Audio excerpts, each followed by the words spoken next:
Hi guys, I'm Alex Holmstrom, and this is the Alex at Bat. When it comes to anything to do with current, throwback sports news, athletics, highlights, big plays, we will always be at bat, just like our guest, once again, Jason Holmstrom. In today's episode, we will be discussing about who is the greatest basketball player of all time, in our opinion, and Matt McClung, NBA dunk contest winner. Next up. Okay, so I guess we'll start with the greatest, the GOAT, the greatest of all time. So recently, LeBron James surpassed Kareem Abdul-Jabbar's 38-year-old scoring record with his 38,388th point in a 133 to 130 loss to the Oklahoma Thunder, which was kind of weird that they lost, but anyway, he got the scoring title. So I guess it raised questions, who is the greatest of all time, although that debate's been going on for a long time now. But I guess when you Google greatest of all time, most of the searches, all 394 million of them, kind of point to either one of two people. You either got LeBron James or Michael Jordan, which is kind of odd to me because how about the person whose record it was in the first place, Kareem Abdul-Jabbar? I'm sure he's in the conversation with many people. But it's one of those things. I think it's really hard to definitively say who's the best. If you look at pure scoring, obviously LeBron James has that. Although Jordan came up in an era when the three-point wasn't as popular. He didn't play for as many games, as many seasons. He had a retirement in the middle of his career. So it's a hard thing to really compare. But, when it comes down to things like scoring, overall points, yes, LeBron edges Jordan out. But if you're looking at like a points per game, Jordan gets them at 30.1 points per game to LeBron's like 27.2 or something like that. So points per game, Jordan was a higher scorer. But there's other factors in there. But I'd like to get your thoughts before we jump into other parts of the game that might define one or the other as the greatest of all time. So I think the greatest of all time, people look at the stats and if they win a lot. Like if they're losing all the time, no one's going to pay attention to someone who loses all the time. They're going to pay attention to people who win. So I definitely think if you want to look at the greatest basketball player of all time, I definitely think that the person who wins a lot and the person who puts up good numbers. Which both of those guys did. So that's why I think that they're usually the ones who get debated on who is the greatest basketball player of all time or NBA player of all time.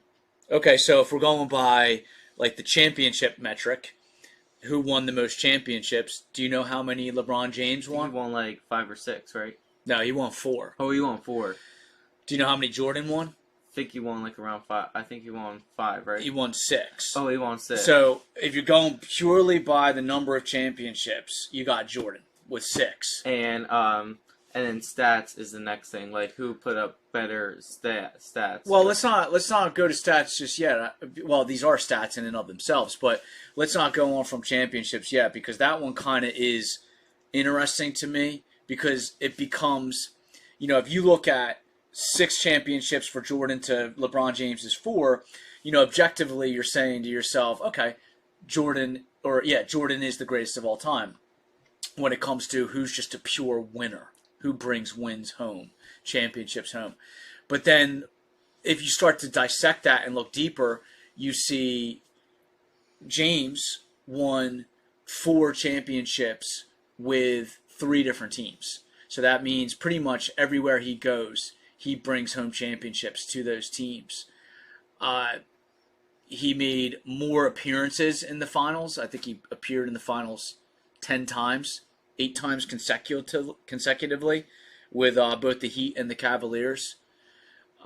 So, yes, Jordan has more wins in that regard and never lost in the finals, and his teams never went to Game 7. So dominated in all 6 of his championship runs, but LeBron was more prolific in the number of teams that he brought to the championships and the pure number of times that he found himself there. I would definitely. I'd say you're right. I mean, it's hard to go to like all these different teams and bring back championships. I definitely think that that's a really good accomplishment too. Because I know Michael Jordan, when he played, most of his, I believe, all of his championships came from the Chicago Bulls. Yeah, which was one team. Yeah, 3, and then he retired for 2 years and came back and won 3 And then more. people are definitely going to use the what. So what if he went to a team that wasn't good? Would he still be able to bring a championship? We will never know. Nah. And we'll just never know. And that's something that Charles Barkley brought up, was that to argue back and forth about who's better, Michael Jordan, LeBron James, Kareem Abdul-Jabbar, like it just comes down to the fact that they were each good in their era, and the eras were so different. I mean, LeBron James played all 82 regular season games one time in his 20-year career, because in his era, you just don't play all 82 games. You get rest days and stuff like that. Jordan played 15 seasons, and 9 of those seasons, he played every single game.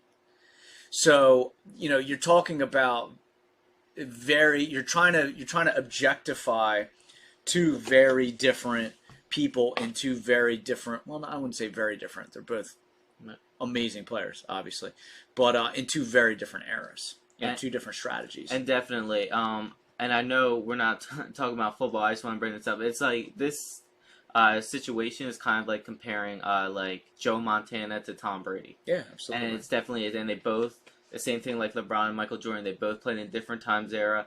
I know their stats are probably different. I know, Tom Brady won more, but still, like you can't. It's hard to really compare, like because nowadays, like you said, players are now getting rest days in between games since they have a long season, 82 games. That's a lot of playing, especially on your body and stuff. But I know like back in the old days, it was just like people were just playing like every like single game and just nonstop. And now now players are allowed to take rest days and stuff. So, but I still think I don't even think like if LeBron James misses like half of the season, I still think that I think he's still up for debate to be one of the greatest basketball players of all time. Like he definitely, if he plays, let's say 10 games, I think he still could put up a really good season and make it look like he played the whole season. I mean, at the end of the day, he is the greatest. I don't know if you want to say the greatest scorer, but he has the most points. He scored the most points in the history of basketball. So I mean, you can't take that score. Although I know Stephen A. Smith was saying that, as a pure scorer, Michael Jordan is the best because of his killer instinct. LeBron James is beloved by everyone, fellow basketball players, opponents, fans, but whereas Michael Jordan didn't really care about any of the love, he just wanted to score, he just wanted to win, he'd do it at all costs. So, like as a pure shooter, pure scorer, straight up basketball killer, Michael Jordan, he says, takes the cake there. But at the end of the day, LeBron James has more points, right? So, I mean, definitely a case to be made either way. Yeah, so I definitely, like you mentioned about him, like his love for the fans, his love for, different things outside of playing on the basketball court. That definitely leaves a good accomplishment, especially someone who does good things off the field. I mean, off the court too.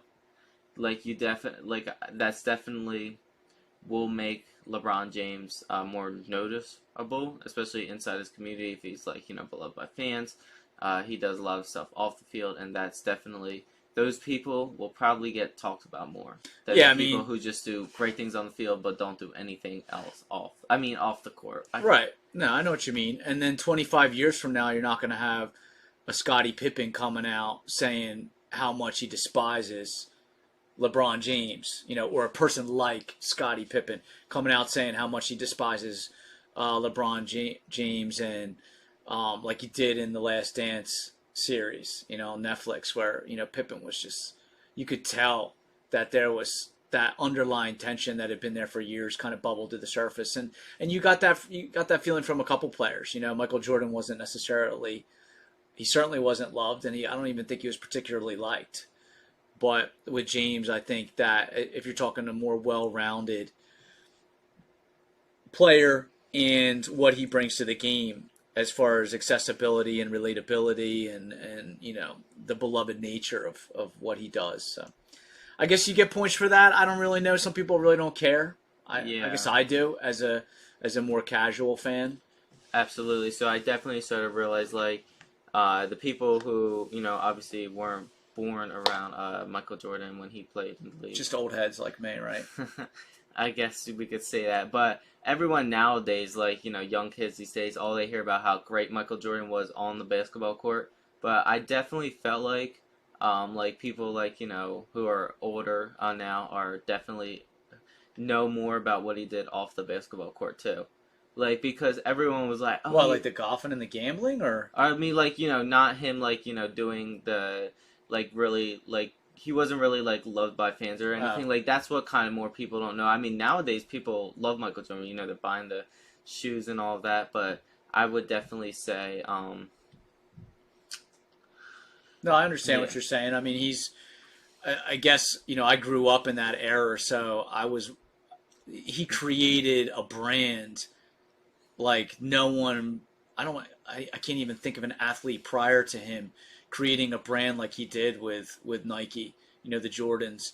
So yeah, it's a weird thing because I don't know if you could be the first person to do what he did and still come out beloved, because he was doing something that was so far past anything that anybody had ever done. It was almost like he was carving through new territory, and I don't really know how you can always do that with a smile on your face. You got to kind of just push through it, because I'm sure he had a lot of obstacles, a lot of things in his way. People didn't really know what to think of him, and he really didn't know probably how to handle some of it. So I think it's people like Michael Jordan that probably gave LeBron James more of a blueprint on how to get through it, and then not only get through it, but get through it a little bit more graciously, maybe, than some of his predecessors did, like Michael Jordan. So, I mean, I don't know. I guess my point is, I don't know if LeBron James could have come first, or if he did, if he came before Michael Jordan, would have been the LeBron James that we knew, or no. Absolutely, and I definitely think that I would say more before I used to think, oh yeah, greatest basketball player of all time. All I would think about, okay, that the great accomplishments they're doing on the court, but you also got to think about what they're doing off the court too. And definitely, if you're talking about people who do great things on and off the court, I would give it to LeBron James over Michael Jordan. And if that's how people want to define greatest player of all time, and I guess LeBron James would definitely be the one noticed for that, unless if it was between Michael Jordan and LeBron James, and not the other. And it's funny because I know that we're sitting here talking about two players, they're the only two on the basketball Mount Rushmore, but the fact is there's people that those aren't even the top two players in their top five. There might be a few other players that they would rank above those two guys. Kareem Abdul-Jabbar, for some people, is still probably considered the greatest of all time, which is kind of crazy, too, that he's not in the conversation more, being how it was his record. He spent, I think, 4 years. He actually played all 4 years at UCLA, I think. UCLA Bruins. Yeah, UCLA, and played all 4 years. So, I mean, that I heard the point made the other day that spending 4 years in college could very well cost you almost 8,000 points in the NBA nowadays. Absolutely. So the fact that he spent that many years in college, then came out and then scored 38,000 and change, and that record stood for 38 years, speaks to how impressive he was. And he played in a way more defensive era. It was way harder to score points in his day. especially using shots like the skyhook, which I don't even know if anybody uses that shot anymore. So back to Charles Barkley's point, different guy, different era, almost different conversation. So Absolutely, and I actually saw this. I don't. You probably know this too, but LeBron James actually didn't go to college. He just went straight into the NBA. I remember that, and I definitely with all of our NFL episodes, I think he was the last. And I definitely started to think about this about all of our NFL episodes. Like all these players spent at least 4, 5, 3 years in college. Because if they just came right out of high school, it would have been a tougher road down. So I definitely started to notice like the difference between the NBA and the NFL. Yeah. Different roads. It would honestly, I understand. If you come right out of high school, you probably get a longer prime. You'll be good for longer. But I definitely felt like playing in college is definitely good for more experience, and definitely. That's how I think rookies and stuff like that are able to have good rookie seasons, because they spend a couple good years in college and is ready for the next level. Yeah, I mean, I don't think you can get away. I don't even. Yeah, you're not allowed to do it, to my knowledge, in the NBA. Definitely not in football. I mean, I couldn't even imagine an 18-year-old kid playing in the NFL. Yeah, that would just be wild. But do you know how long they do have to be in college? Is it a year or 2 years? What's the minimum for the NFL? Mm-hmm. Well, I don't really know if there's a minimum or not, but I definitely know most players I'm pretty sure nowadays are spending like 3 years in college. Is it 3? Like usually, like I know Joe Burrow, for the Cincinnati Bengals quarterback, spent 5 years, couple years with Ohio State, and then transferred to LSU. Oh, I didn't know that. And yeah, so he definitely spent more time. I think is because of him transferring colleges. Yeah. And I believe it's probably ineligible. Jamar Chase, the Bengals' #1 receiver, he I think spent 3 years, and I think his last year he sat out because of COVID. Yeah. But I definitely say nowadays with the young players coming in, it's more like 3 years nowadays. It was actually kind of surprising to find that out, but that's probably. I think that the 4 and 5 years, it gave Joe Burrow a lot more experience with football and stuff. I know he's played football for a while now.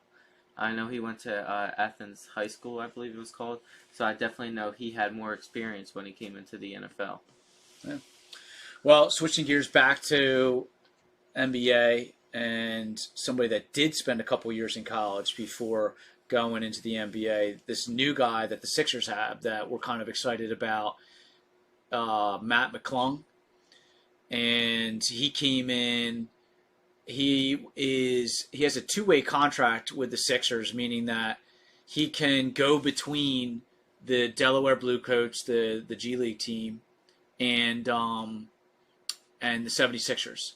And the 76ers had him in the dunk contest, which he won. 4 dunks, 3 perfect scores, beat everybody with some sensational dunks. 6 foot. Some people are saying 6'2". I've seen 6 foot. Small guy, Gate City High School out of in Virginia. I guess he was a pretty sensational guy because of his dunking prowess. Although he's quite a shooter from what I hear, especially at the 3-point line, and good defensively as well.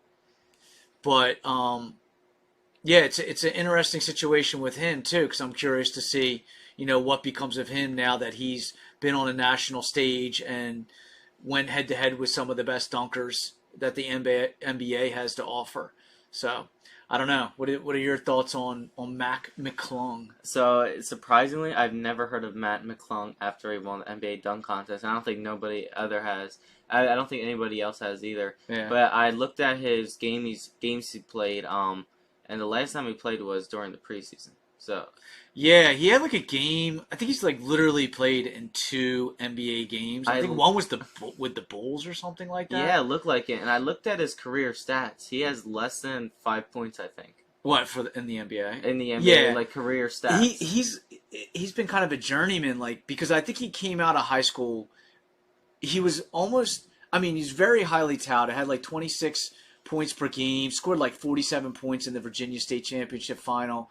I mean, he's obviously very talented. He was recruited heavily by Rutgers. He was going to go to Rutgers and then last minute pulled out and decided to go to Georgetown and went to Georgetown for 2 years for Patrick Ewing.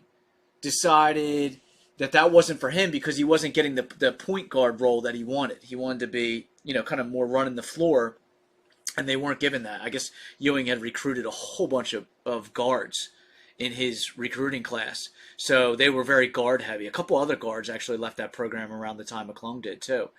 And then he's like, I'm going to the NBA, pulls out of that, goes to Texas Tech for a year thinking he's going to get a little bit more time there, doesn't get what he wants there, declares his eligibility for the NBA, doesn't get drafted, gets picked up by like a G League. I can't even remember. Like he was a couple teams, maybe the Lakers or something. Then he ended up with the Bulls. He's like been around, and I honestly don't even know. Did you read or see how the Sixers got a hold of this kid? I actually did not see, and I'm actually surprised that I didn't even know he was on the Sixers. Like, why would they bring him in with Harden and the other guy? I don't know, but I think I guess more of like I don't know if they fan have favorite, maybe practice squad. Maybe I know like that's the thing where like journeyman's around the league. Yeah. In any sport, they just bring them on the practice squad if they really thought they were a good player, I guess, in college, or maybe look good in like OTAs or camp or anything. Like they might decide to bring him on the practice squad.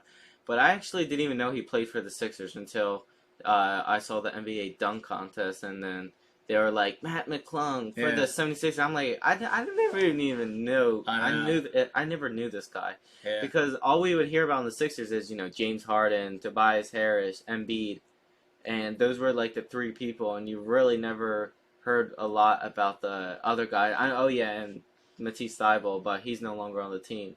But like you would hear about those guys, but you would never hear about like someone like Matt McClung. Yeah. And like when you find out he plays for them, you're like, oh, I like that team, and I never knew he. Did you see his dunks?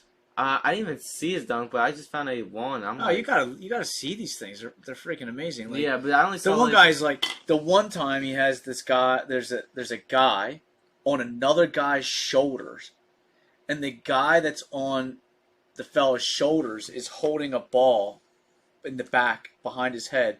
Matt McClung jumps up, grabs the ball, goes over both those guys, and slams it. Yeah, because I only watched like a little bit in the beginning and then saw at the end that Matt McClung won it. That was a 540 dunk. Yeah, because that's the only part I saw. I didn't really like watch the whole thing, but I just saw like the beginning part and then saw at the end where they announced that he won the dunk contest. Right, and there's a lot of pressure in those dunk contests too because it's not even it's more of a streak kind of thing because there's people on the court and there's NBA, like the best of the best NBA players are like all around. Everybody has their phone out, and it has more of like a street vibe to it. And I would think it would be even almost more pressure filled. The lights are down in some of them, and they're going all crazy, and there's a lot of cheering and all that. And I mean, I don't know how that translates to being a proficient NBA player, scorer / defensive player, but he certainly knows how to handle pressure at a very elite level, and is excited, I guess, to come back next year for the dunk championship. Although I guess Zion Williamson is saying like he'll come out and partake in the dunk championship too now. So I guess he has some people now. He's kind of put the challenge out that some NBA players are coming out next year and going to try to challenge him. Oh yeah, and there's probably like some who are gonna like say to the media and stuff, saying like, "Oh yeah, I'm so jealous," and then this one guy out of nowhere, Matt McClung, just comes out of nowhere and won, because there's a lot of great players in the NBA. Yeah, you got Steph Curry. Nobody wants to get hurt dunking though. Yeah, I think that's part of it. And Matt McClung, since he's been a journeyman, he don't care. He doesn't care. Yeah, like because Joel Embiid, I don't think he participated in the dunk contest, which from what I know of, and no, and then I remember nobody. I don't feel like anybody that's like a perennial all-star partakes in those things, because there might even be. I would assume, actually, no, it'd be worth looking up. I'm curious to see if there's people's contracts that prohibit them or keep them from actually partaking in the dunk contest. Absolutely, because that's one of the things you do not want to get No. injured in. Could you imagine? Like, imagine like you went up to like the next day Jumping over a so, chair and then you trip and then you're like out for the year 2 games, yeah. or like even the year, and then you tell the whole media, "Oh yeah, I'm injured," and then all the fans are just gonna be like disappointed. Like, why would you decide to do that? Because even your mom would be disappointed. You know, it's like everybody, the fans, the coaches, everybody, and then you did all this. Like the NBA Finals, Matt McClung don't care though. Yeah, like the NBA Finals is the main goal, and to win it, like to win the NBA Finals is the main goal in the NBA. So like, you would risk it for a dunk contest? I don't think so. I think you would risk it for an NBA championship. You would give it your all. You would do these crazy things to win an NBA championship, but not in a dunk contest. And I think Matt McClung was like, I'm not playing. I might as well just go for it. Just go do these crazy dunks shots, and that was pretty much his mindset. And it was probably a good one too. Yeah, you never know. I mean, he might get picked up by some smaller market team. You know, go down with the Magic or the Hornets or something like that. I don't know. Maybe they'll find him a home. I mean, I could see him being a fan favorite wherever he goes. I mean, he has me interested. You end up at a couple Sixers games every year. I haven't been to one in a minute. But I would like to go to one now that I know that there's a chance to see that kid play. You never know. You know, in a blowout lead, if they have like a blowout lead, Doc will probably throw him in for the better half of the last quarter just to kind of give Harden a rest. Players. Yeah. And maybe he'll get that point guard time that he wanted all along, even in college, that he never got. You know. Absolutely. Go Mac. Go Mac. Yeah. But anyway, I think that's a good place to kind of wrap it up. The GOAT argument is still open as Matt McClung's career. So we'll see, where the argument lands and where McClung lands in the upcoming months and years. This is me and Jason Holmstrom signing off. See you next episode. Goodbye.